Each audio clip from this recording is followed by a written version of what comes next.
On the surface, Rome was the greatest republic the world had ever seen. Laws, elections, debates carved into marble. But beneath the marble, shadows whispered, families, fortunes, and faith bent the republic long before Caesar crossed the Rubicon. Rome teaches us a dangerous lesson. Empires don't collapse from enemies. They erode from within through secret bargains, hidden cults, and the illusions of freedom. And here's the unsettling truth. The blueprint Rome left behind did not vanish. It was copied, rebuilt, and some say we are still living inside it. What if the conspiracies of Rome never ended? What if every vote, every spectacle, every symbol we trust today is part of the same theater begun 2,000 years ago? This is the story of the Roman conspiracies that might be true, and it begins now.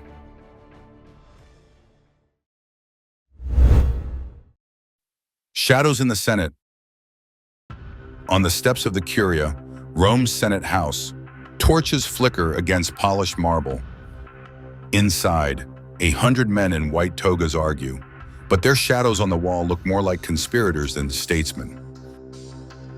Empires, they say, fall to armies. Rome teaches otherwise.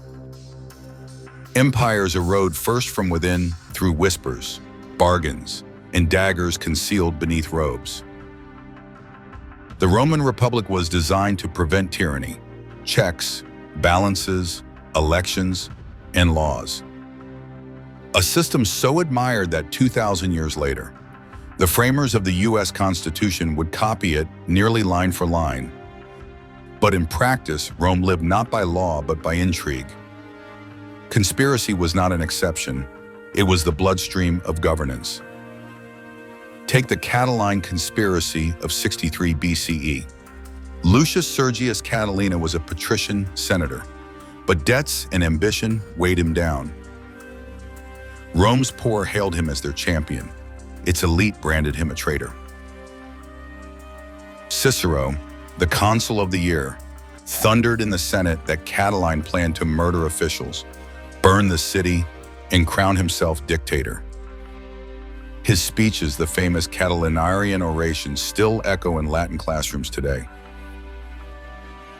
Yet here's the lesser-known truth. We only know Catiline's conspiracy through Cicero's words. No neutral record survives. Historians still debate whether Catiline was truly plotting a coup or whether Cicero, fearing political irrelevance, exaggerated the threat to brand himself Rome's savior. If so, one of the most famous conspiracies in history may itself have been a conspiracy of propaganda. Catiline's followers were not just dreamers. They included dispossessed veterans of Sulla's brutal civil wars, men armed, trained, and desperate. They gathered in secret camps outside Rome, waiting for a signal that never came. When the Senate finally acted, Catiline fled and died sword in hand. But even in death, he was mythologized half monster, half martyr, depending on which faction told the story. Rome would not forget the lesson. If you controlled the narrative of conspiracy, you controlled the Republic. Fast forward to 44 BCE, Julius Caesar, dictator perpetuo, was cut down in the Senate by 60 men who called themselves liberators. Their daggers ended a life, but not the conspiracy against him, for Rome itself became the stage of secrets. Why did Brutus, once Caesar's ally, later rumored by enemies to be his blood strike? Why did senators who once begged for office under Caesar suddenly cloak themselves as patriots? Behind the noble slogans lay property disputes, political jealousies, and raw ambition. And here lies the paradox. Rome claimed transparency, yet its decisions were always shaped by cabals unseen. Alliances sealed over private banquets, promises made in whispered Latin, debts forgiven, threats delivered, futures exchanged like coin. The people saw laws debated in daylight, but real power moved in shadow. Sound familiar? In Washington, Bills are debated on the floor, broadcast on C-SPAN. But the true machinery runs after midnight committee rooms, lobbyist dinners, donor retreats, deals inked not with wax seals but with handshakes over steak dinners. Rome had its conspiracies. America has its backroom politics. The difference may only be one of costume. Even the word conspiracy is Roman, conspirare, to breathe together. To conspire was not first about violence. It was about breathing the same air in secret, away from the crowd, and Rome breathed conspiracy often. Cicero himself, the supposed defender of the Republic, joined more than one plot. In 43 BCE, he helped orchestrate the assassination of Mark Antony through legal maneuvers, sending soldiers to kill a man he had once praised. The Republic's guardian was also its schemer. The irony? Rome's citizens grew accustomed to this theater. They expected plots. They half believed rumors, half dismissed them, but always assumed someone was pulling strings. In this way, conspiracy became not a rupture of the system, but the system itself. Here is the uncomfortable truth. Rome's greatest conspiracies were not daggers in the dark, but everyday bargains in daylight. Who would be consul next year? Who would command the legions? Who would inherit the wealth of a dead rival? Each decision was a small conspiracy dressed as procedure. And if that sounds cynical, remember this: the very Constitution of the United States was inspired by Cicero's writings, by Polybius's analysis of Rome, by the illusion that the Republic had once worked as advertised. But if Rome was already a republic of conspiracies, then what exactly did America inherit? A blueprint for democracy or for theater? When Catiline stood before the Senate and asked Cicero, "If you truly believe I am plotting to burn the city, why am I still alive?" he revealed the deeper truth. Rome did not expose conspiracies to destroy them. Rome exposed conspiracies to use them. Which begs the question, in our own republic, when scandals leak, when secret memos surface, when whispers of deep states and hidden networks fill the news, are we truly witnessing exposure, or just another act in the theater of control? Rome never answered that question. The hidden hands of empire. Rome by night, the Senate sleeps, but in the hills above the Forum, villa windows glow with lamplight. Inside, voices murmur. Sealed scrolls are exchanged. Wine flows, but so do promises. These are not senators in debate. These are Rome's true rulers, the hidden hands of empire. The Republic claimed equality. In truth, Rome was never governed by the many. It was ruled by the few, by families whose names carried more weight than laws. The Julii, the Claudii, the Cornelii.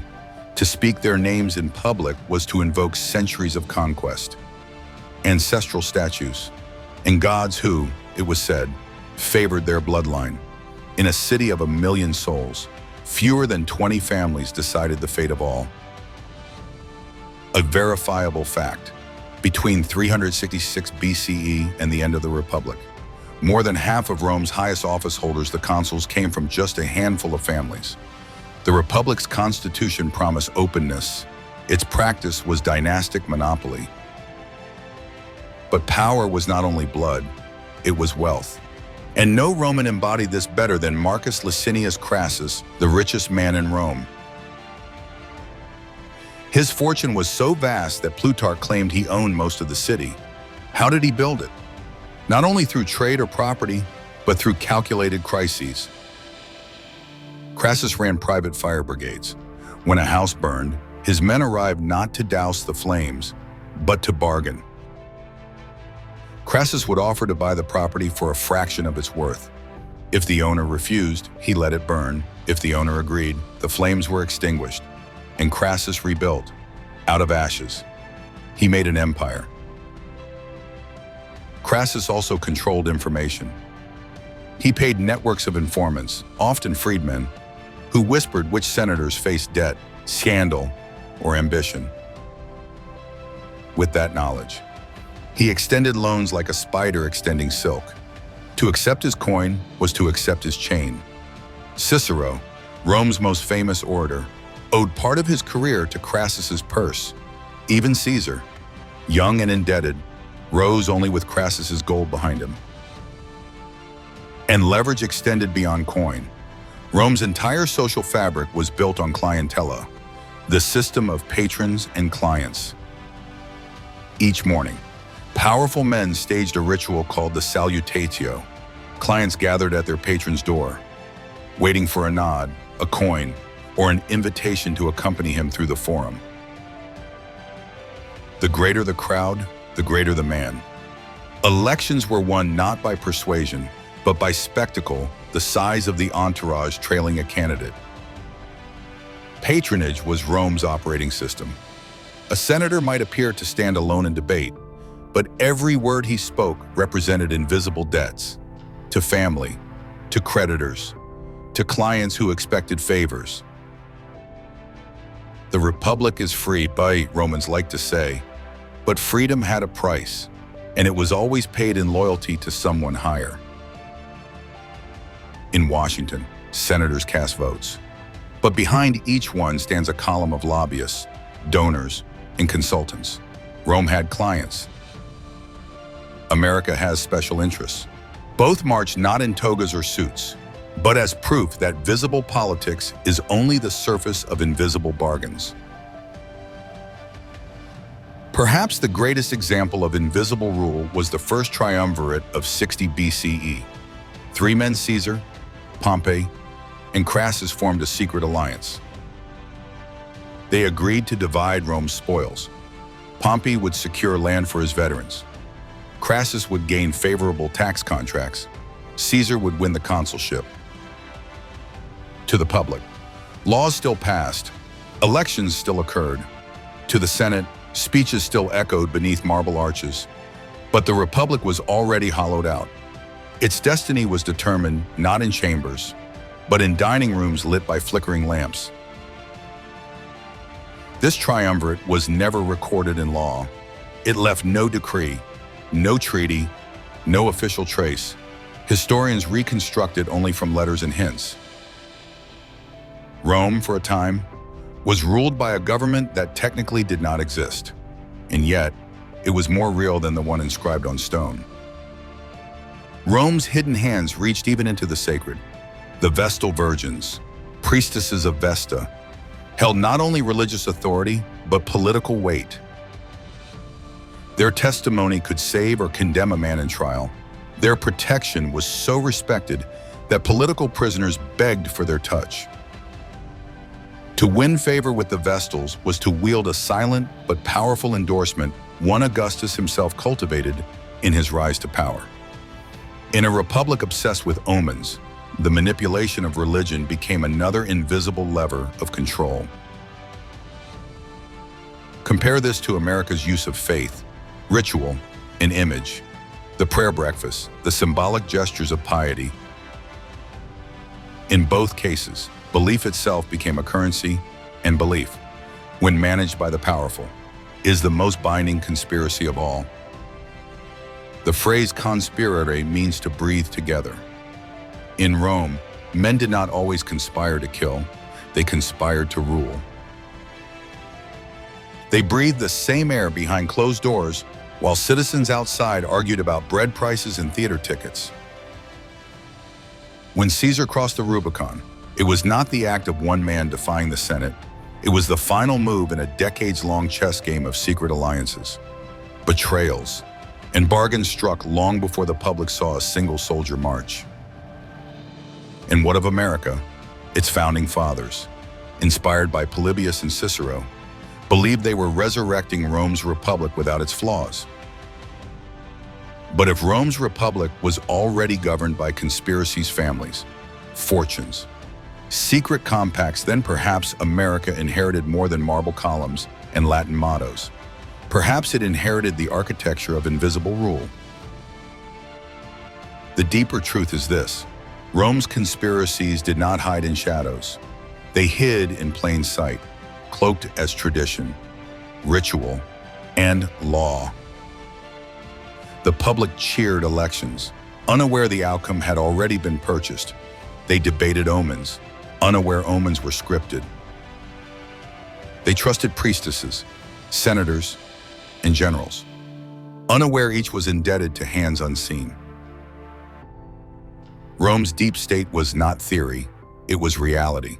And by the time the people noticed, the Republic was already gone. Gods, omens, and secret societies. A storm over Rome. Lightning strikes the temple of Jupiter, illuminating the Senate below. Citizens gasp, priests raise their hands. Senators exchange glances. A single bolt of light has just decided the fate of laws, wars, and men. Rome was a republic of rituals, but behind the sacrifices, auguries, and festivals lay something darker: religion as conspiracy. No law in Rome could be passed without the augurs, the priests who read the will of the gods through signs. They studied birds, thunder, entrails. If omens were favorable, the law passed. If not, it stalled. This made the augurs kingmakers in robes. Cicero himself admitted, "Our republic is guided by auspices no less than by authority." But omens were pliable. Priests could delay a law simply by declaring they had observed lightning at the wrong time. Candidates for office bribed augurs for favorable signs. A manipulated omen could swing an election, launch or halt a war. Religion wasn't the guardian of Rome, it was the backroom veto power. Scipio Nasica, high priest in 133 BCE, used religious pretexts to justify the murder of reformer Tiberius Gracchus. When Gracchus proposed land reform for the poor, Nasica framed him as violating the sacrosanctitas of a tribune's sacred immunity turned into a warrant for violence. Priests and senators stormed the assembly, clubbing Gracchus to death with chair legs. His blood baptized the Republic's descent into violence, under the cloak of divine duty. Religion gave Rome cover for conspiracy, but beyond the official cults were the secret ones, the mysteria. Their rituals were closed, their oaths binding, their gatherings hidden. The most infamous was the Bacchanalia, imported from Greece. These festivals of Bacchus grew into midnight orgies of wine, masks, and whispered vows.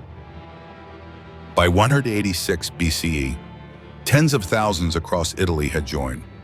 Rumors spread of murder, forgery, treason plotted in the shadows. Whether true or exaggerated, the Senate acted with terror. In one of the largest crackdowns in Roman history, the Bacchanalia was outlawed. Thousands were arrested, many executed. The irony, the Senate's decree against Bacchus accused the cult of secret assemblies, nocturnal meetings, and oaths, the very methods senators themselves used in their own conspiracies. In modern America, secret societies provoke fascination and fear of Freemasons. Skull and bones, shadowy networks of donors or strategists. But Rome shows us that secrecy itself is enough to invite repression. Conspiracies are rarely destroyed because of what they do. They are destroyed because of what they represent. Power outside the state's control. The Vestal Virgins. 6 priestesses guarding Rome's sacred fire had political weight almost beyond comprehension. They could pardon a condemned prisoner by touching him. Their testimony could override courts. Many conspirators sought their favor as a shield. When Clodius Pulcher was caught sneaking into a Vestal ritual disguised as a woman, the scandal wasn't comedy, it was panic. To violate the Vestals was to endanger the Republic's spiritual legitimacy. Yet even the Vestals were not immune to manipulation. Some were accused, perhaps falsely, of betraying their vows, purged when politics demanded. And what of omens themselves? They were sometimes staged. Priests could release trained birds at key moments. Trumpets hidden in temples could signal divine disapproval. A comet after Caesar's assassination was hailed as his soul rising to heaven. Augustus seized it as proof he was Diviphilius, son of a god. What may have been a natural event became the cornerstone of imperial propaganda. In America, data and polls are treated as omens. A 0.5% swing on a graph is announced like prophecy. Leaders claim destiny through numbers, as Romans once claimed it through stars. When the line moves up, they are favored by fortune. When it moves down, the gods or markets disapprove. Different language, same superstition. Lesser-known twist, Mithraism. A mystery cult favored by soldiers became a rival religion to Christianity. Its rituals included underground chambers, staged slayings of bulls, and initiation by degrees. Members swore loyalty to each other beyond rank or citizenship. For centuries, generals, governors, even emperors quietly joined. Was Mithraism a religion or a military fraternity plotting cohesion across the empire? Some scholars argue it was Rome's unofficial army cult, a bond stronger than the Senate's decrees. The parallels are haunting. In America, veteran networks, secret fraternities, and ideological movements often shape politics from the shadows, bound not by law but by loyalty. The conspiracy of faith is not merely belief in gods, it is belief weaponized. When Augustus rebuilt temples, he wasn't just honoring Jupiter, he was rebranding the state. When Constantine later claimed a vision of the cross before battle, he wasn't only converting it, he was seizing a symbol to unify a fractured empire. Rome's leaders learned early to control the people, control what they believe the gods are saying. And perhaps that is why conspiracies today often cloak themselves in spiritual language. From apocalyptic predictions to cult-like movements, the pattern repeats. Rome had augurs. We have algorithms. Both claim to reveal hidden truth. Both are easily manipulated. Both decide the fate of millions who rarely question the process. One Roman historian admitted the truth. What happened mattered less than what people believed happened. That is the essence of faith. That is the essence of conspiracy. Rome's secret cults may be gone, its augurs silenced, its vestals ashes, but the machinery remains. To rule an empire is not only to command laws or armies, it is to command symbols. And in every empire since, those who master symbols rule longest. Bread, circuses, and distraction by design. Dust rises from the Circus Maximus. 12 chariots thunder across the sand, horses foaming, wheels shrieking.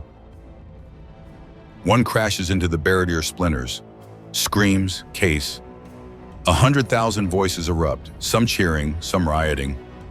Rome trembles. For a moment, the fate of the Republic hangs not in the Senate, but in the circus. Empires often speak of liberty, law, and order. But Rome discovered a darker truth. People do not live on freedom alone. They live on bread and distraction. By the 1st century BCE, Rome was the largest city the world had ever known, swollen to over 1 million people. Feeding them was a logistical nightmare. Grain ships sailed daily from Sicily, North Africa, and Egypt, unloading mountains of wheat at Ostia. From there, barges floated the supplies up the Tiber. Without it, riots broke out in days. With it, the city purred. By Augustus's time, over 200,000 Romans were enrolled in the Annona, the state grain dole. Free bread was not a gift of generosity, it was the state's insurance policy. But food alone did not secure loyalty. A fed belly still grumbled at injustice. So Rome added a second ingredient: spectacle, games, festivals, theatrical performances, triumphal parades. Together they formed a formula so potent that the satirist Juvenal named it with eternal scorn: panem et circenses, bread and circuses. The games grew monstrous in scale. Chariot races at the Circus Maximus drew crowds of up to 150,000, a scale unmatched in the ancient world. Gladiatorial combats packed the Colosseum with 50,000 spectators. Tickets were free, food sometimes provided, even seating arranged by social class to flatter the poor. Citizens left feeling seen, entertained, pacified. Candidates used games as campaign tools. Julius Caesar staged games so extravagant that he bankrupted himself, borrowing heavily from Crassus. He staged a mock naval battle by flooding an arena. Tens of thousands gasped in awe. His debts were staggering, but the investment paid. Rome adored him. Debt could be repaid. Popularity was priceless. The lesson was clear. To rule, a politician did not need justice. He needed applause, and applause could be bought. And the applause could be terrifying. Factions in the circus, whites, reds, blues, greens, were more than sports teams. They were political tribes.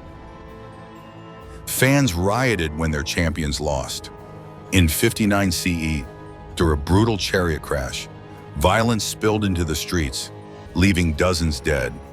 The circus was not just distraction. It was a pressure valve for rage.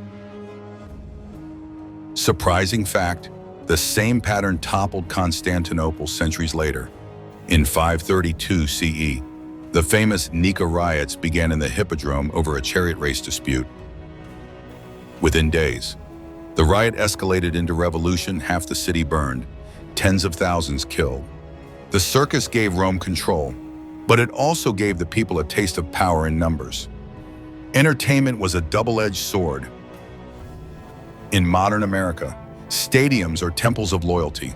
Fans riot after championships. Crowds chant political slogans at halftime shows. Entertainment pacifies, but it also organizes. Screens, once tools of distraction, can also turn into tools of mobilization. The line between circus and revolution blurs. Rome understood this. Emperors timed spectacles carefully. When famine threatened, they expanded the games. When scandal loomed, they staged festivals. In 65 BCE, Pompey ordered 600 lions slaughtered in a single spectacle. Citizens forgot corruption, scandals as blood stained the sand. The message was clear: forget hunger, forget politics, remember glory. And emperors themselves became part of the show. Commodus, son of Marcus Aurelius, dressed as a gladiator, fighting beasts in the arena. He killed a giraffe with a javelin, fought hundreds of animals, even entered the ring against wounded gladiators. The emperor of Rome turned himself into spectacle, mocking the very dignity of rule. Citizens cheered, forgetting his incompetence. For a moment, Rome belonged not to the Senate or the legions, but to the crowd's applause. Leaders today step onto stages not as rulers, but as celebrities. They trade policy for performance dancing on talk shows, sparking memes, hosting rallies with light shows. Like Commodus, they understand survival and power depends not on laws, but on the spectacle of connection. The conspiracy was not hidden. It was public, visible, applauded. Rome's rulers bought silence with bread and loyalty with games, and the people complied, not because they were forced, but because they were entertained. Bread and circuses even infiltrated religion. Festivals honoring gods doubled as political cover. When Augustus restored ancient temples, he also staged massive games, linking his rule to divine favor. Citizens left with full bellies, dazzled eyes, and the conviction that the gods themselves approved. Sound familiar? In America, politicians link policy announcements to cultural spectacles, Super Bowl ads, concert endorsements, photo ops with celebrities. Faith and entertainment blend into governance. But bread and circuses had a darker cost. They hollowed the republic. Citizens who once fought for liberty grew content with crumbs. Elections became theater. Candidates promised not reform, but feasts and shows. One historian lamented, "The people who once handed out legions now care only for bread and circuses." This is the deeper conspiracy, not that Rome oppressed its people, but that it seduced them. Citizens traded freedom for comfort, truth for spectacle, and when liberty is exchanged willingly for bread and applause, it cannot easily be reclaimed. Stimulus checks, food programs, tax breaks, modern bread, Netflix, TikTok, endless sports seasons, modern circuses. A society fed and entertained is less likely to revolt, but when the bread runs thin, or the circus falters, unrest resurfaces, just as it did in Rome. The final irony? Bread and circuses were not signs of Rome's strength. They were signs of its fragility. A government confident in its legitimacy does not need to buy silence with grain or games. Only a regime afraid of collapse requires constant distraction. And so the question manifests: are today's bread and circuses a mark of stability or of fear?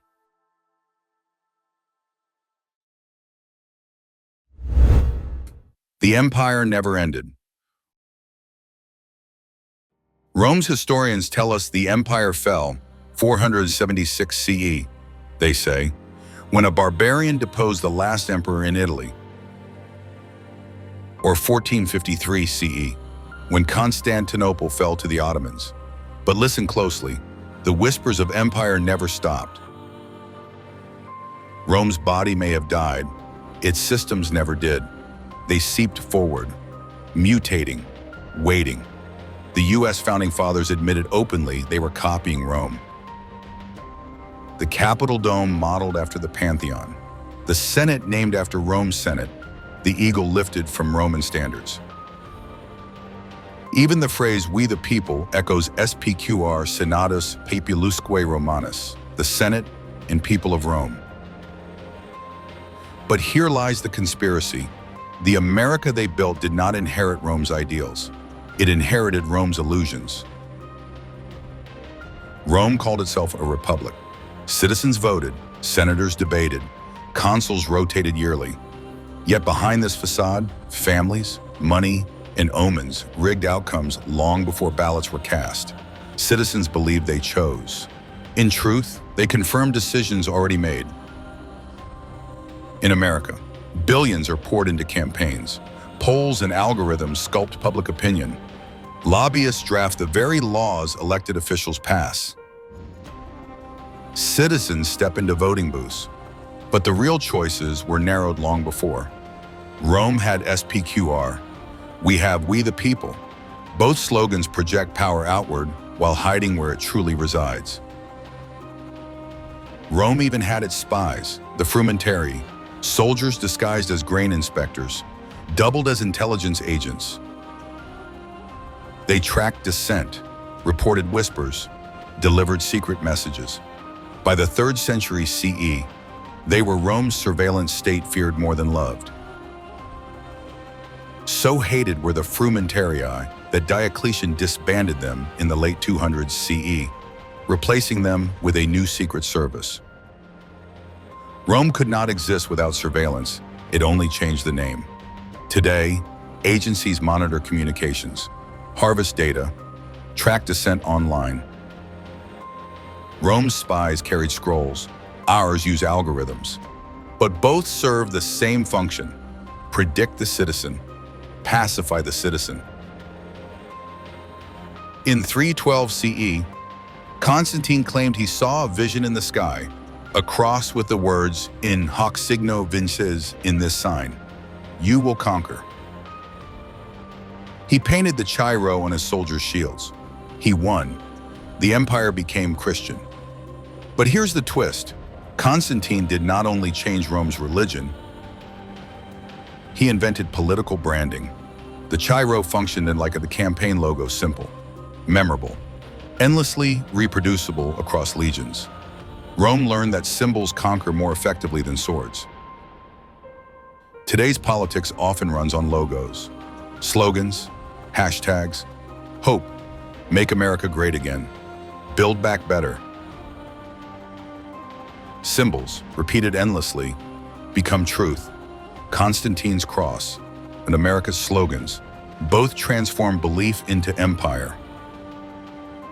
Rome's rulers even attempted to control reality itself, facing runaway inflation. Emperor Diocletian issued the Edict on Maximum Prices in 301 CE. It set strict price caps on goods and wages.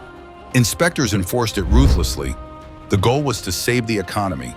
The result? Scarcity, black markets, collapse. But behind the failure lay something deeper. The attempt to govern not only people, but perception. If the state decreed that a loaf of bread cost 1 denarius, then reality itself was expected to bow to the decree. In modern America, interest rates, subsidies, and bailouts try to command markets. Governments intervene to steady perception as much as reality. Rome controlled prices with swords. America controls them with monetary policy. Both are illusion signs of a system struggling to mask its fragility. Rome's families endured longer than its laws. The Julii, Claudii, Flavii, generations wielded power as birthright. Rome became less a republic, more a stage for dynasties. America has its own dynasties, the Kennedys, the Bushes, the Clintons. Power passed not by law but by name. In both Rome and America, dynasties prove the deeper truth. Republics may claim equality, but families still rule. By the empire's peak, Rome staged 175 days of games each year. Nearly half the calendar was spectacle. Citizens measured their freedom not by their voice in government, but by their seat in the Colosseum. Americans measure life by entertainment cycles, sports seasons, streaming premieres, election debates staged like boxing matches. We confuse choice and distractions for choice and destiny. Rome discovered that distraction is the cheapest form of tyranny. And 2,000 years later, the formula is still undefeated. Roman historian Sallust warned that the Republic did not fall to foreign enemies. It fell to corruption, greed, and the complacency of its citizens. By the time they noticed, the system had already hollowed out. This is the real conspiracy. Rome never died. It passed on its blueprint: surveillance to monitor, bread to pacify, circuses to distract, dynasties to rule, symbols to seduce. And America, knowingly or not, has built upon the same design. Rome teaches us that conspiracies are not accidents. They are systems. Systems so old, so embedded, that people mistake them for reality. The Republic did not collapse. It transformed into empire while pretending to remain a republic. Citizens cheered even as their freedom evaporated. And when America salutes its flag, debates in its Senate, or cheers in its stadiums, it may be doing the same. The empire never ended. It is here, in our slogans, in our dynasties, in our distractions, in our silence. We inherit exactly what we forget. So ask yourself when you look around today, are we truly building a republic or quietly reliving its funeral rites? One slow step at a time? Rome never ended. It still whispers in our architecture, in our elections, in our entertainment, even in the stories we tell ourselves about freedom. The shadow of empire stretches forward, and we are still walking in it. But this was only one chapter. Other conspiracies, the secret bargains of emperors, the cults hidden beneath the city, the untold mysteries buried in Roman ruins are waiting to be uncovered. What do you think? Are we living in a republic or in Rome's afterlife? Share your thoughts in the comments. If this made you think, hit like so more people can join the debate. And don't forget to subscribe because the next episode will dive even deeper into the conspiracies Rome left behind. History isn't finished. It's repeating, and our journey has only just begun.